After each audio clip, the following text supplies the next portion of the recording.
tonight we're taking a closer look at a new technology that's making waves in the world of AI, ChatGPT. ChatGPT. GPT, which has taken the world by storm.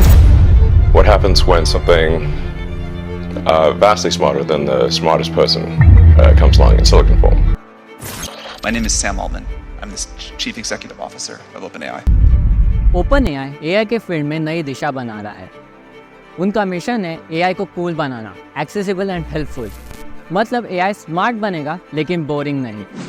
शुरुआत होती है एक ऐसे time से जब genius लोगों ने सोचा AI को थोड़ा हटके और थोड़ा मज़ेदार बना देते हैं, और वहीं पे 2015 में OpenAI की शुरुआत हुई। Elon Musk, Sam Altman, Greg Brockman, Ilya Sutskever और कई लोगों ने ये साथ में मिलकर बनाई थी ये कहानी। OpenAI एक प्रमुख रिसर्च लैब है जो AI के डेवलपमेंट और सुरक्षा पे काम कर रही है।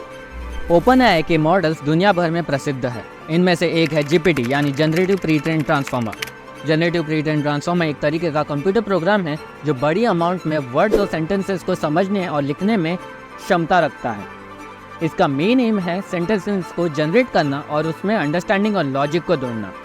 GPT को ट्रेनिंग दिया जाता है बहुत सारे डेटा जैसे बुक्स, आर्टिकल्स और इंटरनेट कंटेंट। फिर ये प्रोग्राम सीखता है कि कैसे वर्ड्स और सेंटेंसेस को समझना और नए सेंटेंसेस क्रिएट करना। जब आप GPT को कोई प्रॉम्प्ट देते हो, जैसे कि कोई सेंटेंस या क्वेश्चन, तो ये उस इंफॉर्मेशन को यूज करके आगे का कॉन्टेक्स्ट समझता है।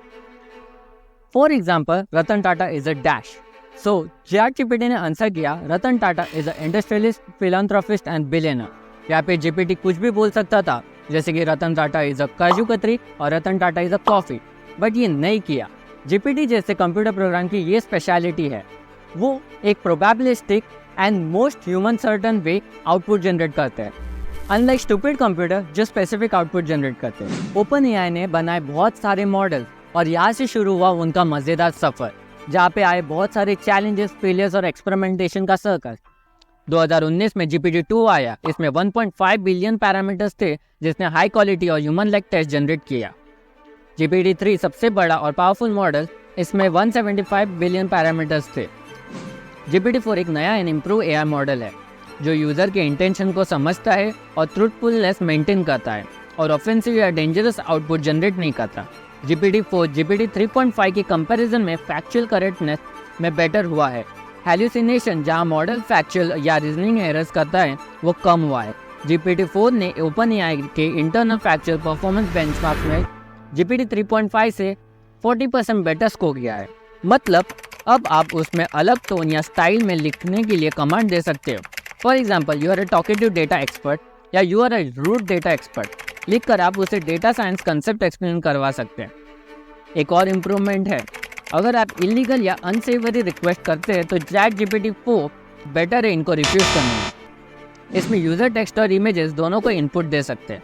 इसके शोकेस में दिखाया गया है GPT-4 कॉम्प्लेक्स इमेजरी जैसे चार्ट, मीम्स, एकेडमिक पेपर्स के स्क्रीनशॉट्स को सही तरीके से इंटरप्रेट कर सकता है। ये मॉडल हर एक वर्जन में लैंग्वेज अंडरस्टैंडिंग और जनरेशन के लिए बेटर हुआ है। हर नया मॉडल पिछले से इम्प्रूव होकर आया है जिससे कि नेचुरल और ह्यूमन लाइक कन्वर्सेशन हो सके। GPT-4 को प्रोग्रामिंग लैंग्वेजेस भी सिखाया जा सकता है और उससे एफिशिएंट कोड भी जनरेट करवा सकते हैं। GPT से कंटेंट क्रिएशन में बहुत मेहनत कम होती है, राइटर्स को आइडियाज़ मिलते हैं और उनको लिखने में आसानी होती है। लैंग्वेज ट्रांसलेशन के थ्रू GPT ने अलग अलग भाषा में इंफॉर्मेशन को एक्सेसिबल बनाया है। तो ये थी OpenAI की कहानी और उनके AI मॉडल की कुछ खास बातें। GPT-4 एक वर्सटाइल प्लेटफॉर्म है और इसकी स्केलेबिलिटी के कारण इसको बड़ी बड़ी कॉम्प्लेक्स डेटा सिस्टम्स में इंटीग्रेट करना बहुत आसान है।